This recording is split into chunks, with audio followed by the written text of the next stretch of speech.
Hello दोस्तों ये video NC web 6 semester की स्टूडेंट्स के लिए हैं या फिर रेगुलर का अगर कोई बच्चा 6 सेमेस्टर में है तो उनके लिए है। एसओएल के पास 6 सेमेस्टर में ये सब्जेक्ट नहीं है तो प्लीज़ एसओएल के स्टूडेंट इस वीडियो को इग्नोर करें। मेनली ये जो वीडियो बनाई जा रही है ये एनसी वेब की स्टूडेंट्स के लिए बनाई जा रही है। ये बीए प्रोग्राम सेमेस्टर 6 में डिसिप्लिन में सब्जेक्ट है डेमोक्रेसी एंड गवर्नेंस। इस सब्जेक्ट का हम एग्जामिनेशन पैटर्न डिस्कस करेंगे। प्रीवियस ईयर ट्रेंड्स के अकॉर्डिंग कौन से ऐसा क्वेश्चन है जो बार बार रिपीट हो रहा है वो भी हम डिस्कस करेंगे। कौन सी ऐसी यूनिट है जिसकी सबसे ज़्यादा वेटेज है वो भी हम इस वीडियो में डिस्कस करने वाले हैं। तो चलिए शुरू करते हैं। इस पर्टिकुलर सब्जेक्ट में दोस्तों टोटल 4 यूनिट्स हैं।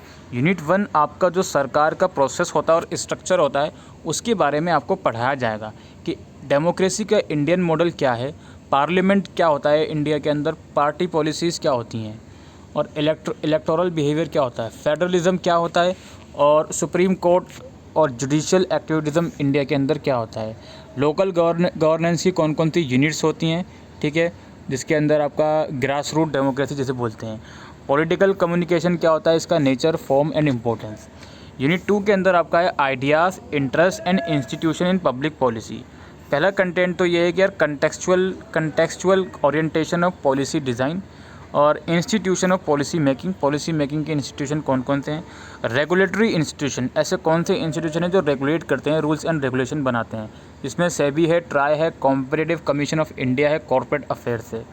इसके अलावा लॉबिंग इंस्टीट्यूट हैं जिसमें आपका chamber of commerce and industrial trade है, chambers of commerce and industries है, ट्रेड यूनियन है और फार्मर्स एसोसिएशन है। इसके बाद यूनिट 3 है आपका contemporary political economy of development of in India.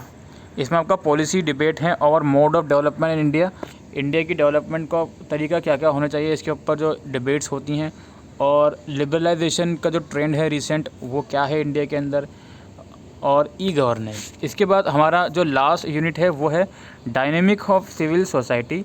इसमें आपका न्यू सोशल मूवमेंट जो बहुत इंपॉर्टेंट टॉपिक है, और दूसरा interest, role of NGOs, understanding the political significance of media and popular culture. तो ये आपके कुछ 4 यूनिट्स हैं। अब हम इसका एग्ज़ाम पैटर्न डिस्कस करेंगे और एक नहीं दो नहीं पिछले 3 सालों के हम पेपर इस वीडियो में डिस्कस करने वाले हैं आपके साथ। और चलिए देखते हैं क्या है एग्ज़ाम पैटर्न। सर सबसे पहले तो आपके टोटल 8 क्वेश्चंस होंगे जिसमें से आपको 4 करने होंगे मोस्ट लाइकली, और 75 मार्क्स का आपका पेपर रहेगा। इंग्लिश या हिंदी किसी एक लैंग्वेज में आप एग्ज़ाम को अटेम्प्ट कर सकते हो। चलिए देखते हैं पहला क्वेश्चन क्या बोलता है और किस यूनिट से आता है।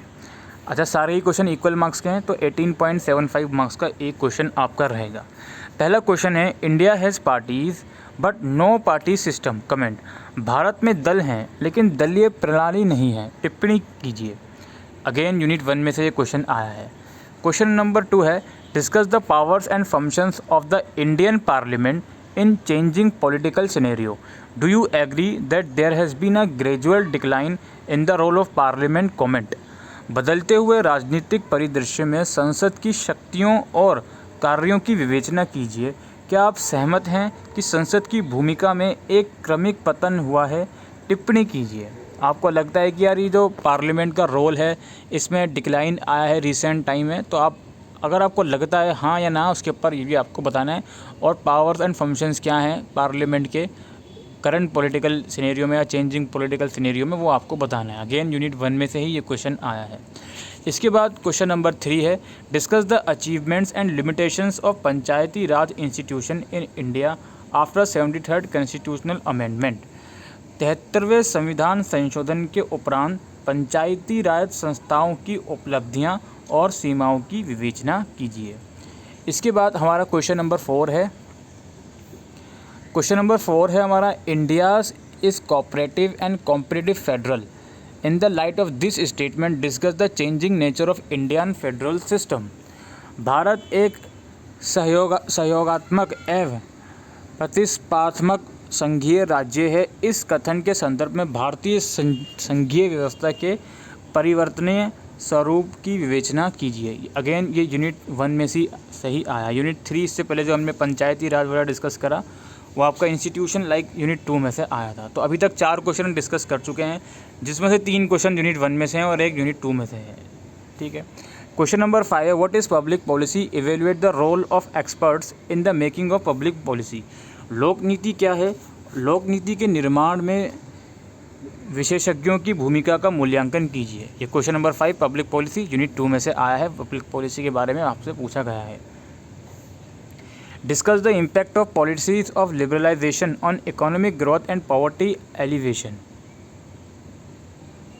उदारीकरण की नीतियों का आर्थिक वृद्धि और निर्धनता उन्मूलन पर क्या प्रभाव पड़ा है, विवेचना कीजिए। ये आपका जो है यूनिट 3 में से ये क्वेश्चन आया है। ठीक है, अभी हम जब सिलेबस दोबारा से डिस्कस करेंगे, आपको वेटेज बताएंगे तो आपको विस्तार से बताएंगे। क्वेश्चन नंबर 7 है, analyse the importance of new social movement in contemporary India. ये लास्ट वाली यूनिट में से आया है, ये आपका सिविल सोसाइटी वाले में से, कि समकालीन भारत में नए सामाजिक आंदोलनों के महत्व का विश्लेषण कीजिए। इसके बाद 8वां क्वेश्चन है, जिसमें से किन्हीं दो पर आपको शॉर्ट नोट लिखना है। एक आपका जुडिशियल एक्टिविज्म जो यूनिट 1 में से अगेन, एक है आपका कॉम्पिटिशन कमीशन ऑफ इंडिया, एक है आपका सेबी और एक है आपका ई गवर्नेंस। ये यूनिट 3 में से है सेबी, और ये आपका शायद कॉम्पिटिटिव कमीशन ऑफ इंडिया, ये यूनिट 2 में से है, ये यूनिट 1 में से है, यूनिट 3 में से है। तो अब हमने एक पेपर डिस्कस कर लिया इसका, अभी दूसरा डिस्कस करेंगे। ठीक है, अभी एक चीज़ मैं आपको बता दूं, हमने एक पेपर डिस्कस कर लिया, 3 क्वेश्चन आए हैं यूनिट 1 में से, 2 क्वेश्चन आए हैं आपकी यूनिट 2 में से, 5 क्वेश्चन हो गए। 6th और 7th क्वेश्चन आपका यूनिट 3 और यूनिट 4 में से है, और आपका जो लास्ट वाला क्वेश्चन है उसमें से भी एक पार्ट आपका यूनिट 1 में से पूछ लिया गया है। तो कुल मिलाकर बात यह है कि जो यूनिट 1 है आपकी, उसमें से 3 क्वेश्चन आ रहे हैं, प्लस आप एक शॉर्ट नोट भी लिख सकते हो उसमें, जो कि 9.5 समथिंग मार्क्स का हो जाता है। तो इस तरह से अगर हम देखें तो यार 60 नंबर से ज़्यादा का पेपर तो यूनिट 1 में से ही आ गया। इसका मतलब सीधा मतलब ये है कि यूनिट 1 की सबसे ज़्यादा वेटेज है, उसके बाद यूनिट 2 की वेटेज है। 60 नंबर से ज़्यादा का पेपर आपका यूनिट 1 में से आ रहा है। आपको 8 में से 4 क्वेश्चन करने होंगे, जिसमें से अगर आप यूनिट 1 पूरी आप कर लोगे तो यार 3 क्वेश्चन तो आप आराम से करके आओगे। ठीक है, अभी और पेपर डिस्कस करेंगे और क्लैरिफिकेशन आपको मिलेगा। और यूनिट 2 में से 2 क्वेश्चन हैं, इसके अलावा शॉर्ट नोट भी 2 आ गए, एक सेबी का आ गया, एक कॉम्पिटिटिव कमीशन का आ गया।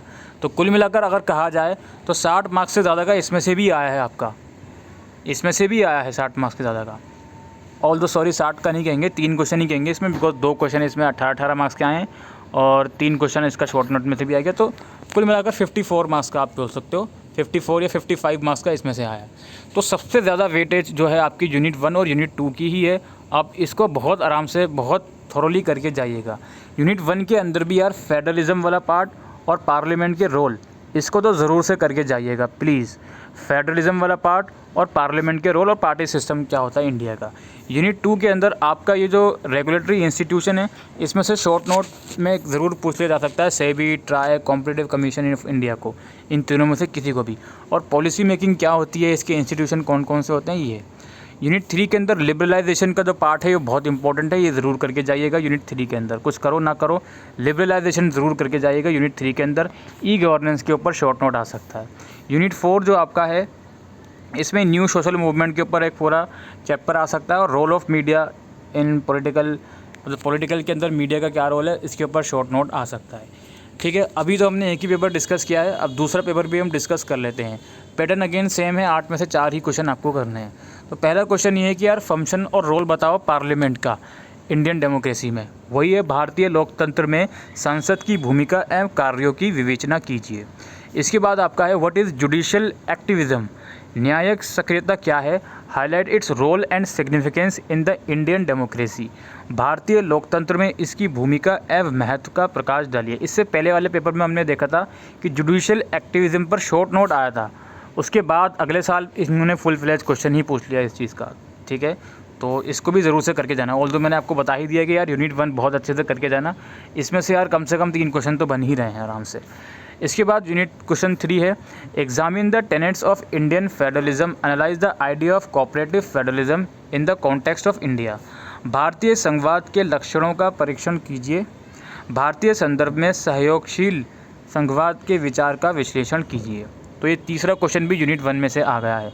तो जो हम नेक्स्ट पेपर डिस्कस कर रहे हैं, शुरू के 3 क्वेश्चन यूनिट 1 में से आ गए हैं, आप लोग खुद देख सकते हो। क्वेश्चन नंबर 4 है, critically examine the role of institution in public in policy making, लोक नीति निर्माण में संस्थाओं की भूमिका का आलोचनात्मक परीक्षण कीजिए। अच्छा यार, ये यूनिट 2 में से आया है। एक चीज़ और बताता चलूँ, 2015 से लेकर अब तक इस पर्टिकुलर सब्जेक्ट का सिलेबस सेम ही है।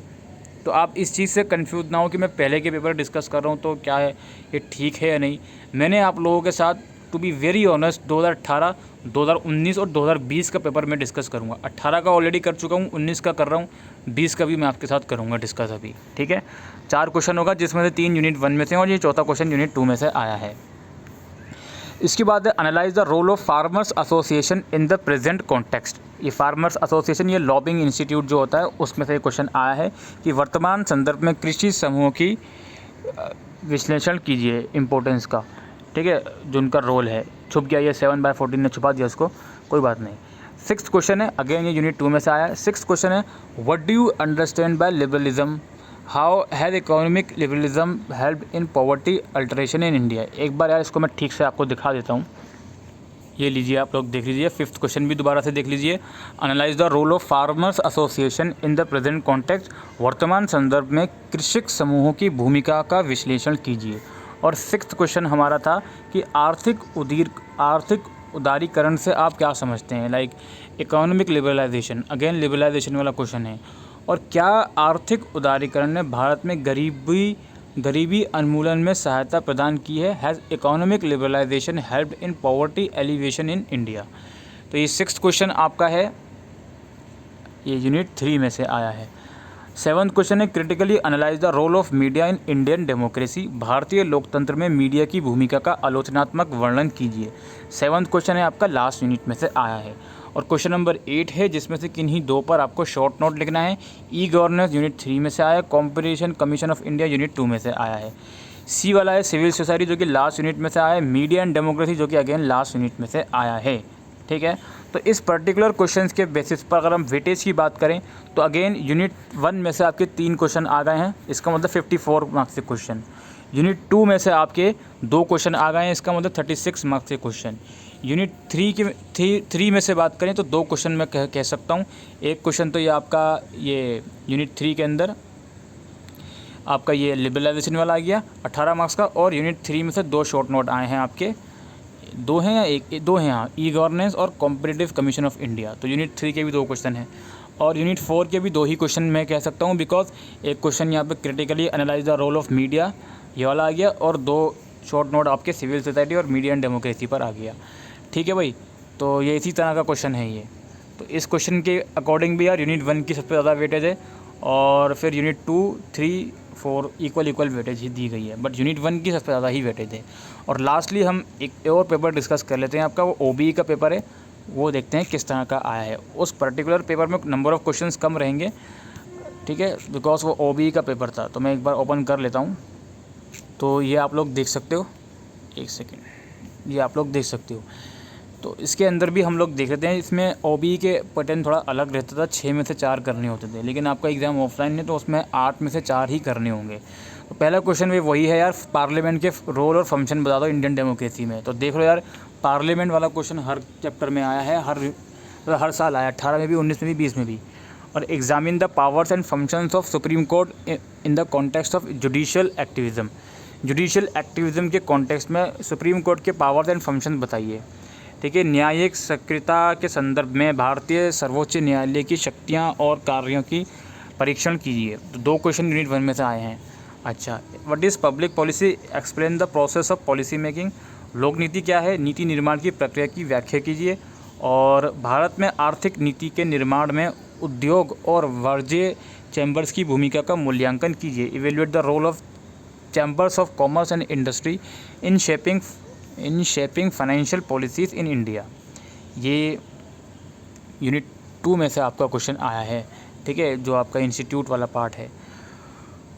और है आपका, what do you understand by economic liberalisation, has economic liberalisation helped in poverty alleviation in India. ये क्वेश्चन तो आप ज़रूर से करके जाइएगा यूनिट 3 में से, इकोनॉमिक लिबरलाइजेशन वाला, कि यार आर्थिक उदारीकरण में क्या आप समझते हैं और क्या आर्थिक उदारीकरण से भारत में गरीबी उन्मूलन में सहायक प्रदान की है।